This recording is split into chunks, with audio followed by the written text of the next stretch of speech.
Quiero agradecer la presencia vía virtual del expositor Danilo Román, consultor internacional. Con él vamos a abordar la temática comportamiento del somación formosana en el sudeste asiático. Espero haberlo dicho bien.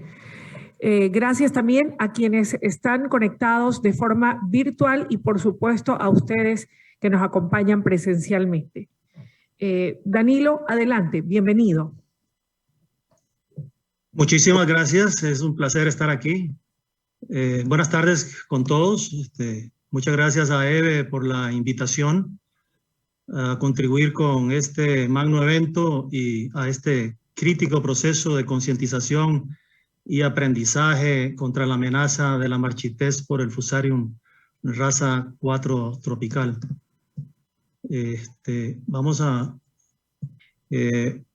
Me han solicitado compartir con ustedes experiencias del somaclón formosana, conocido como GCTCB 218 en el sudeste asiático, y la experiencia que tengo es en Filipinas, y vamos a concentrarnos en lo que aprendí, lo que vi y lo que me han enseñado muchos técnicos que actualmente trabajan por allá en Filipinas.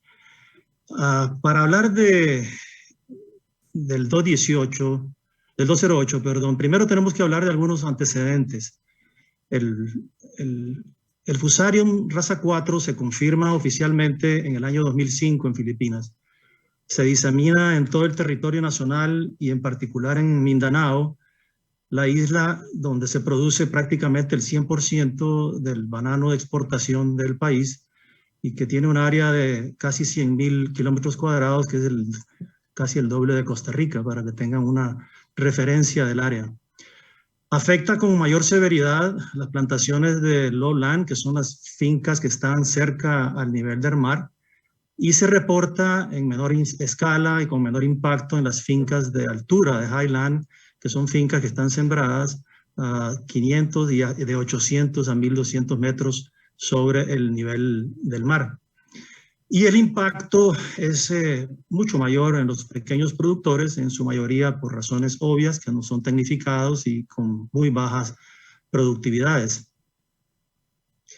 Les presento este cuadro que he mostrado en algunas charlas anteriores, actualizado ya con la mala noticia de Perú de hace algunos meses atrás, pero para resaltar cómo es que en Filipinas, en el 2005, apareció después de muchos años de que no se reportaba en muchos países. El último anterior a ese fue Australia en 1997.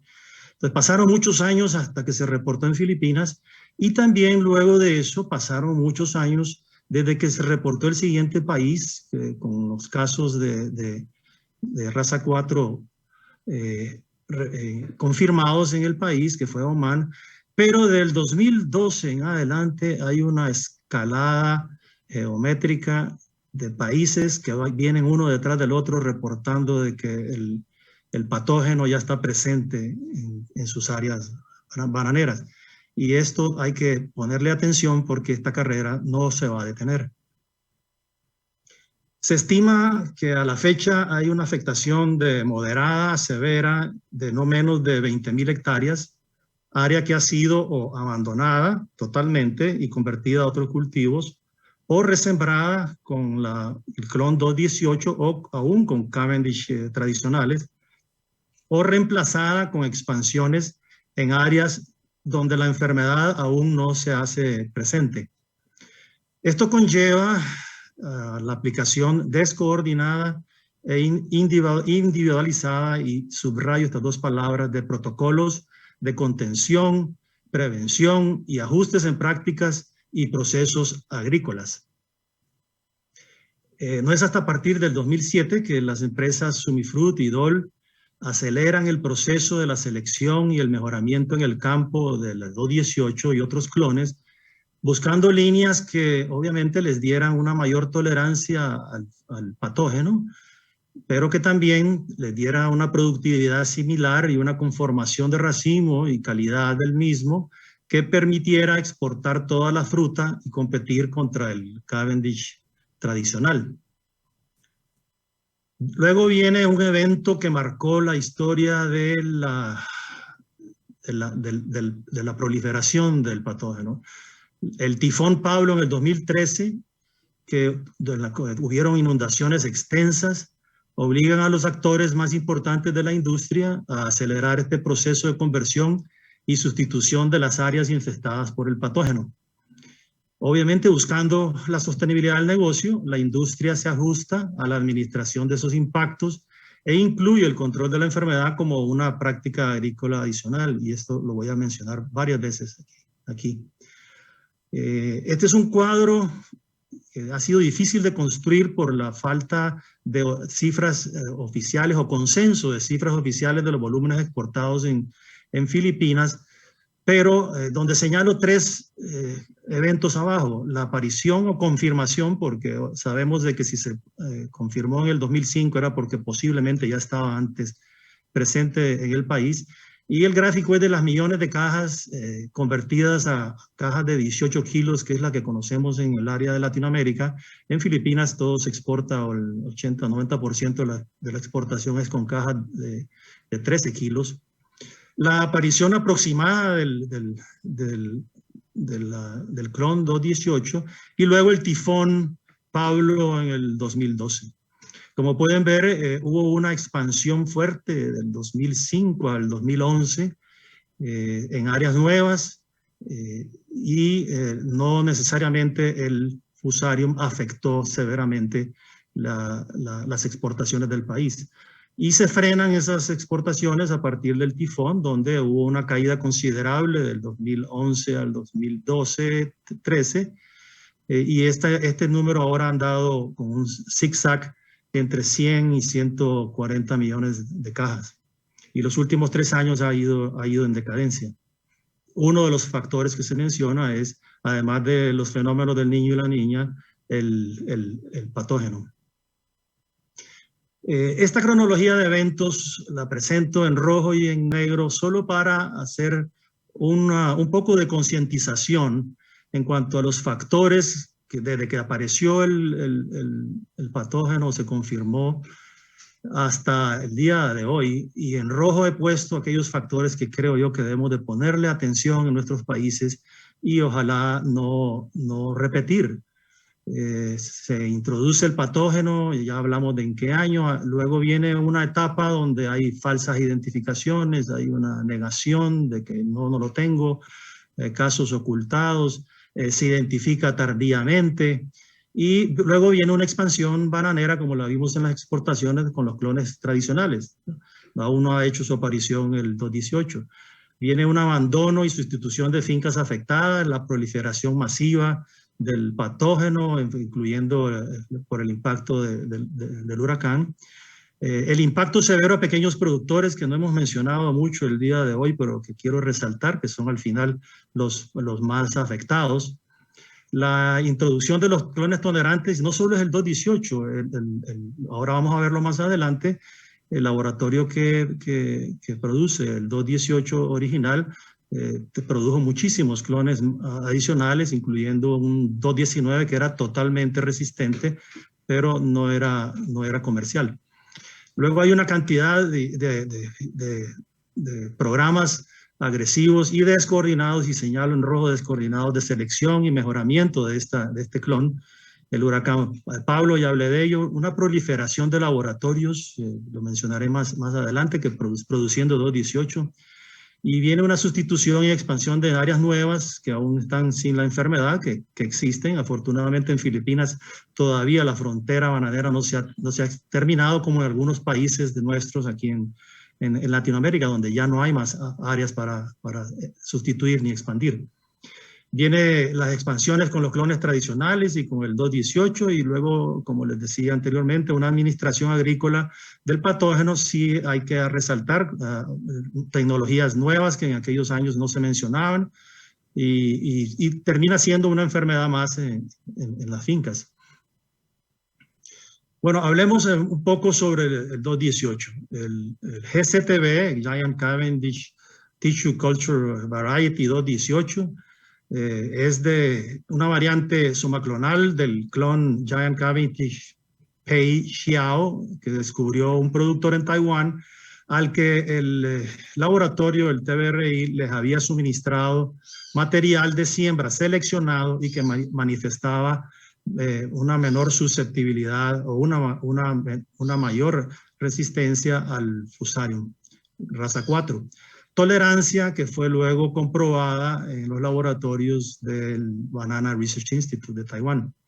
A este clon le fue asignado el nombre 218 y fue registrado como Formosana en el 2002.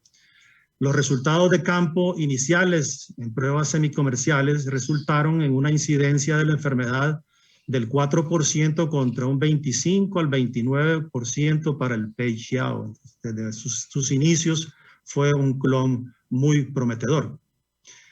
El clon tolerante a la raza 4 tropical fue puesto a disposición de la industria a través de Bioversity Internacional y de LabNet con convenios públicos y privados, y fue la salvación de cientos de productores pequeños.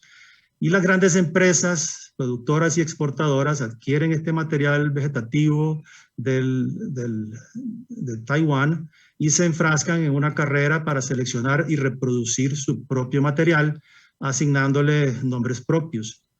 En la última década se convierte en la única alternativa para sustituir el Cavendish tradicional en áreas severamente afectadas por el patógeno. De acuerdo al doctor Gustavo Molina, ex colaborador de Bioversity y actualmente consultor del Departamento de Agricultura de Filipinas, que introdujo el 218 de este laboratorio en Filipinas en el 2008, las hectáreas nuevas sembradas reemplazadas en los últimos 14 años sobrepasan las 20.000 hectáreas, incluyendo miles de hectáreas de pequeños productores y excluyendo lo exportado a otros países como Mozambique, que ya lo mencionaron anteriormente. Las grandes exportadoras manejan una cifra muy inferior a esta y la estiman en alrededor de 10.000 hectáreas que han sido sustituidas con esta variedad. Recuerden que Filipinas tiene cualquier cifra que se use entre 50 y 60.000 hectáreas de producción de banano de exportación. El instituto también tiene otros clones disponibles que son totalmente resistentes, que los vimos también en el campo, pero por sus características fenotípicas y por la baja productividad no son opciones rentables y han sido descartados comercialmente. Sin embargo, entiendo que el laboratorio continúa buscando mejorar las características para tratar de ver si lo puede meter en el menú de productos que ellos tienen disponibles. Entonces viene luego una carrera por seleccionar y mejorar el clon que conlleva a la proliferación de decenas de laboratorios privados de todos los tamaños y calidades, algunos produciendo materiales con mucha variabilidad y con exceso de mutaciones y variaciones en el campo que no le hacen justicia al clon original 218. Las grandes empresas exportadoras, que están todas presentes en Filipinas, seleccionan y multiplican su material basado cada una en sus propios y no necesariamente similares parámetros agronómicos y morfológicos, obviamente buscando una ventaja competitiva en sus respectivos mercados. Esto igualmente provoca que un meristemo SM3 evoluciona a un SM2, que no es igual a un SFC 148 o un DM 777 o un 18T o un LFC 76 o un etcétera, etcétera. Este proceso agresivo de selección y mejoramiento del 218 y sus derivados obedece a la búsqueda incesante de corregir las limitaciones manifestadas en los primeros años de conversiones y expansiones con este clon. Las más sobresalientes serían que el clon tiene un ratuning más lento, entre 15 y 10 puntos menos de ratuning por año. Tiene un aumento significativo en mancha de madurez que provoca cosecha con menor calibración, con menor peso, obviamente menor ratio, menos cajas por hectárea. Y tiene un síndrome de cormos levantados que aumenta las matas caídas y limita la producción sostenida por mata. De ahí que muchas personas han hablado de que es un clon que debe de cada cierto tiempo, y la gente habla de cada 4 o 5 años, renovar. Esta es una muestra de una fotografía reciente que compartieron conmigo, tomada en una finca sembrada con el 218, donde se ve claramente el síndrome de las cepas levantadas.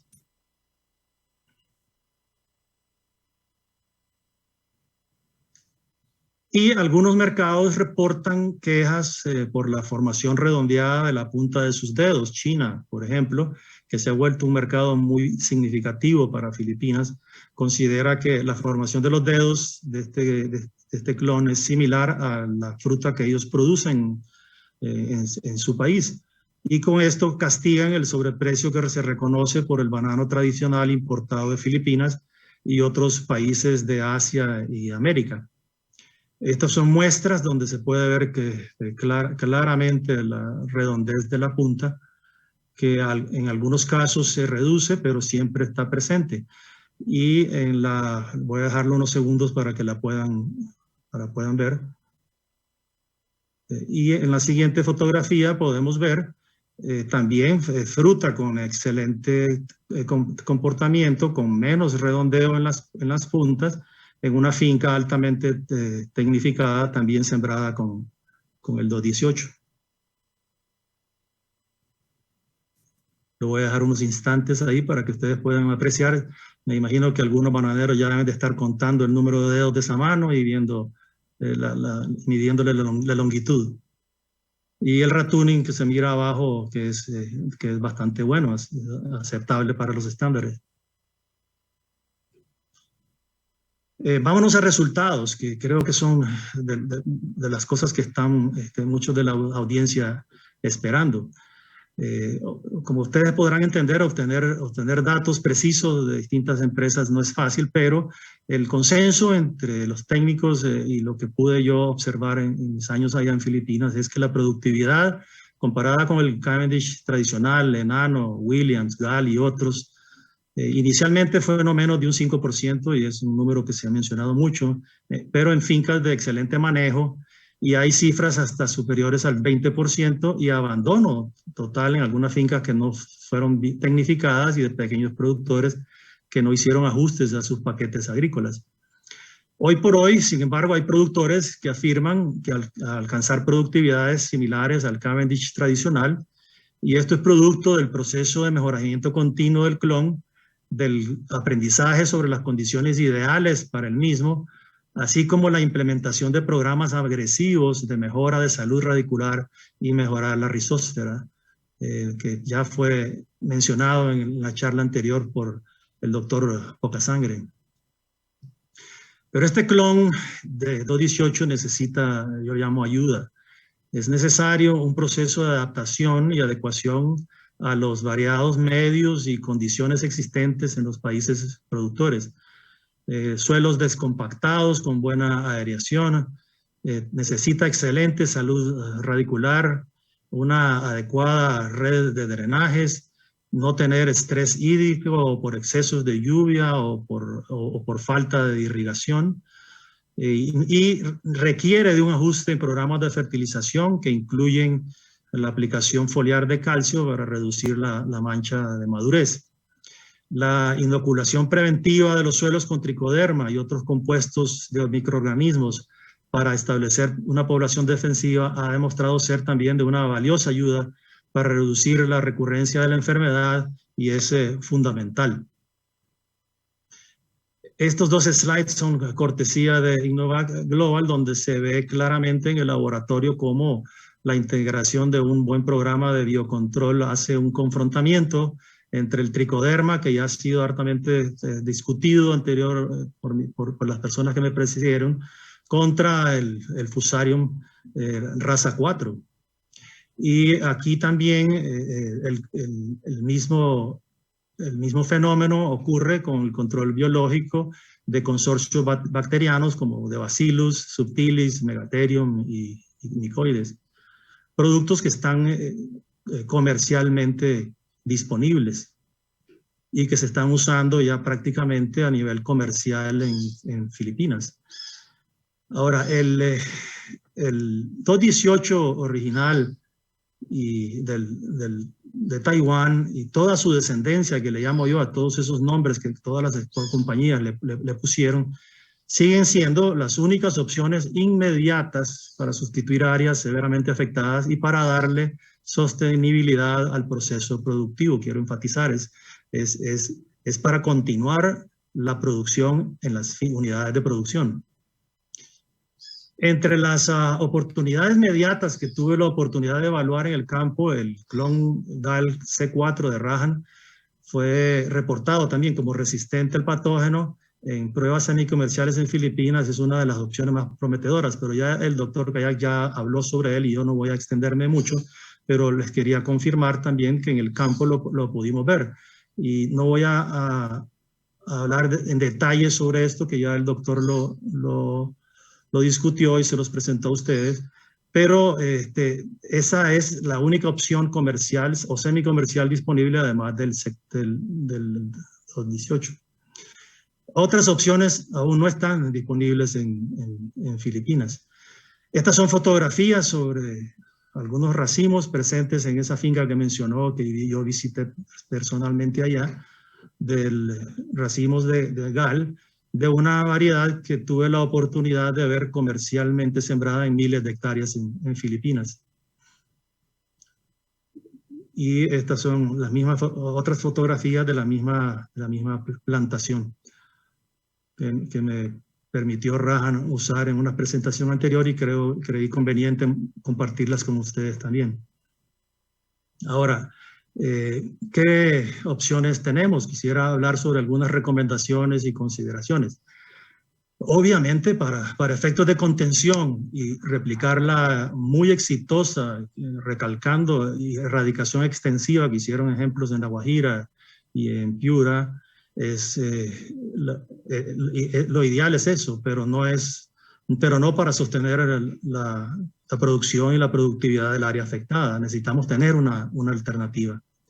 De ahí la urgente necesidad de introducir a los países los clones disponibles comercialmente, como el 218, y en proceso como el GAL o de otros países que se han mencionado, que también están trabajando para producir clones que sean tolerantes o resistentes a la enfermedad.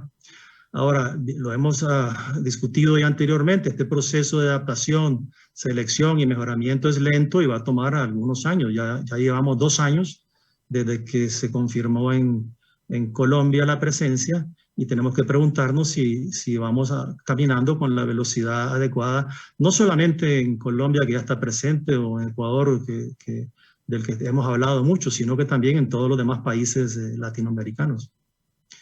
Como les decía, este proceso de selección es continuo y de muchos años. Mientras más rápido actuemos, más pronto vamos a tener opciones disponibles.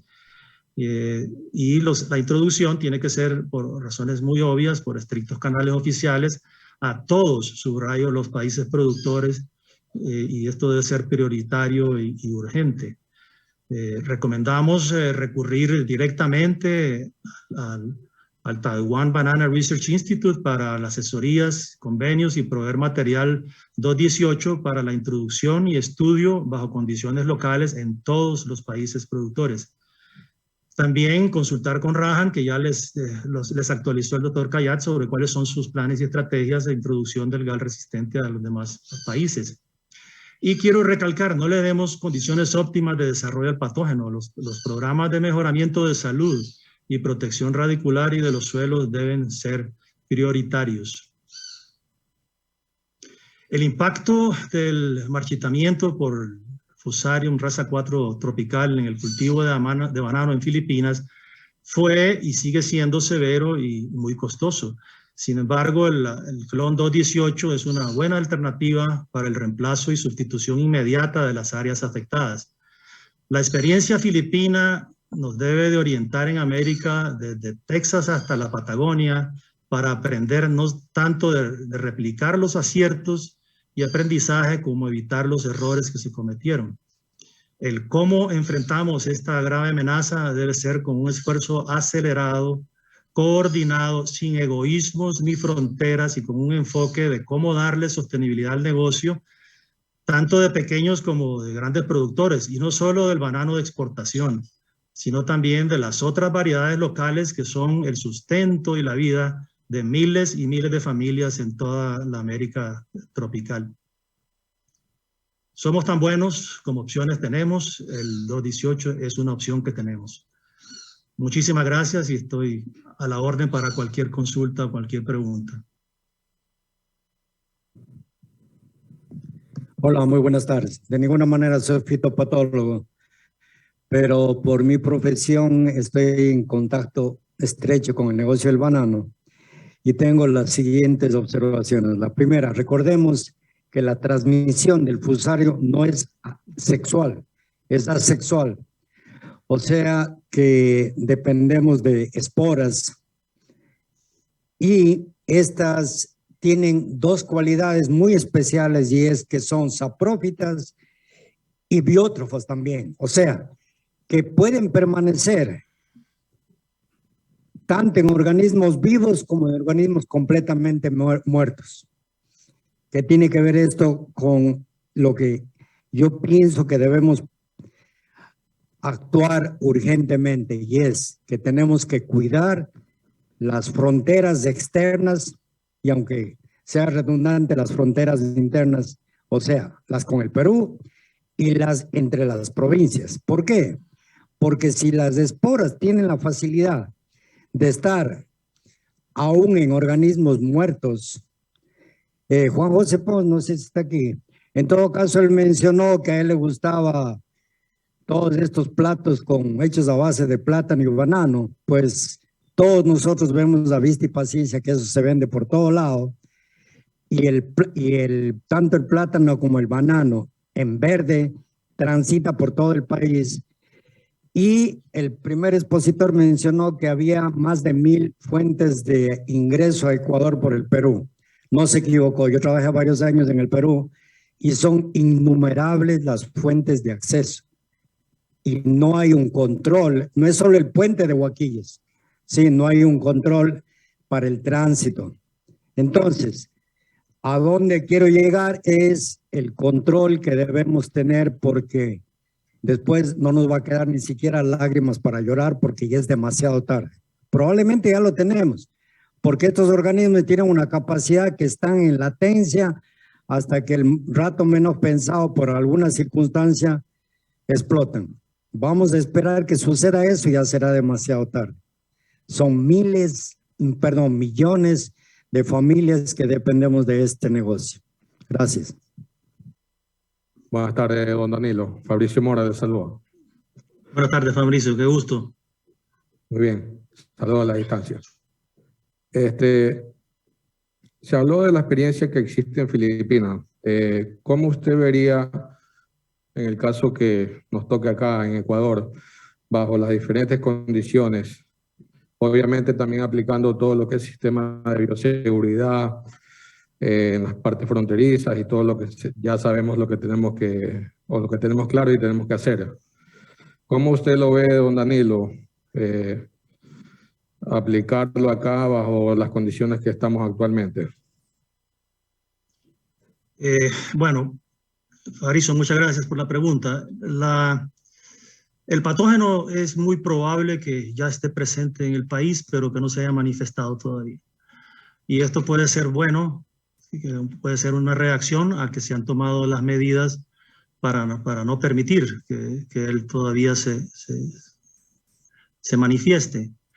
Es preocupante varias situaciones existentes en Ecuador. Una es especialmente en el Oro, tan cerca de la frontera de Perú, donde el uso del agua es de los ríos y es de lugares donde si llega a haber una contaminación como la hubo, y fue parte de lo que ocurrió en Filipinas con el tifón, cuando las inundaciones llevaron a través de los ríos y las corrientes de donde mucha gente tomaba el agua, proliferó el hongo de una manera acelerada.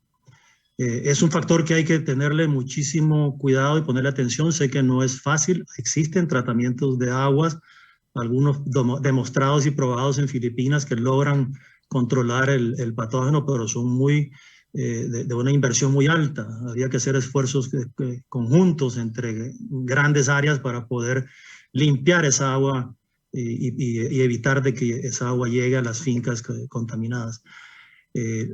Yo creo que esta es una carrera de tratar de desacelerar el proceso que va a ser el proceso natural, que es el hongo va a seguirse proliferando poco a poco y evitar que en cada una de las fincas, el que hoy por hoy tiene una calificación de 100 de sus medidas de biocontrol que tiene que tener presentes y vigentes en su finca, pues es muy probable de que a ese productor en la generación nuestra no le llegue nunca. Así como en Filipinas hay fincas que no le ha llegado todavía.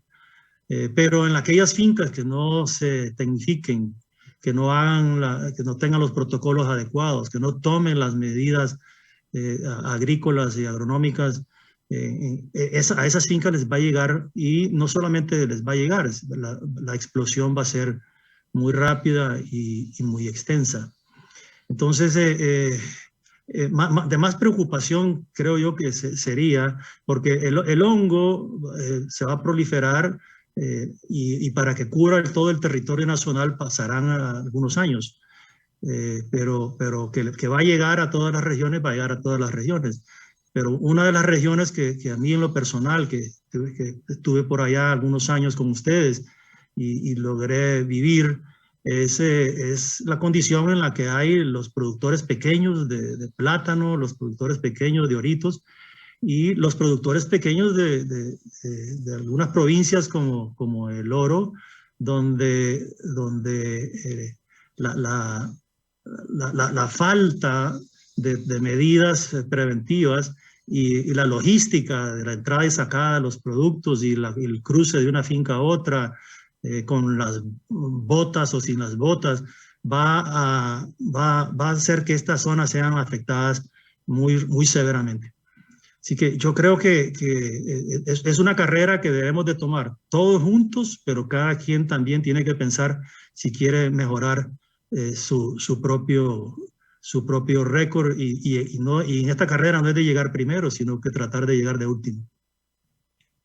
Tenemos una pregunta virtual del señor Hugo Carrillo. ¿Qué productividades se alcanza con el 218? Ok, Hugo, esa pregunta es como un slider de lo que estamos viendo en las grandes ligas ahorita. Lleva veneno. Vos sabés muy bien que depende del lugar y depende de la localización. Si comparamos en Filipinas, las productividades de fincas tecnificadas, si las convertimos a 218, existen fincas de la variedad tradicional, Cavendish, Enanos o Williams o cualquier otra hogar, que producen más de 3,000 cajas. Si comparamos esas mismas fincas en manos de los mismos productores y tecnológicamente, digamos, al día, la diferencia de productividad es mínima. No depende tanto del lugar, pero de qué tanto estén preparados tecnológicamente y qué tanto tengan una fuente de meristemos que sea de lo mejor seleccionada posible. Algo que todas las compañías están haciendo y muchas de ellas han logrado alcanzar clones que la productividad no es un factor todavía limitante desde el punto de vista económico. No es tan productivo, dicho sea, si lo pones vis a vis en día cero, podés esperar productividades menores, como lo mencioné, en menos de un 5, pero con el tiempo y el mejoramiento y la implementación de programas de salud, de radicular, de programas de agrónomos que se ajusten a esa curva de aprendizaje que sabemos que tiene el clon, donde la cédula de fertilización hay que revisarla, donde los sistemas de manejo hay que cambiarlos. La productividad realmente deja de ser un factor, pero tiene que ser con alta tecnología y con muchísimos estándares muy altos de calidad en prácticas agrícolas y en administración. Dicho de otra manera, en malas manos, este carro no te lleva largo. O sea, muy rápido vas a tener un problema como el que se tuvo en los primeros años de productividades muy bajas y de pérdidas en producción del 20-30% y hasta abandono de las áreas 3-4 años después. Pero sí hay fincas que tienen ya una década de estar sembradas con el clon y que tienen productividades sostenidas y que siguen siendo unidades rentables. Bien, si no hay otra pregunta, agradecemos al ingeniero Román por su excelente exposición. Muchísimas gracias y buenas tardes. Muy buenas tardes y muchísimas gracias y suerte a todos.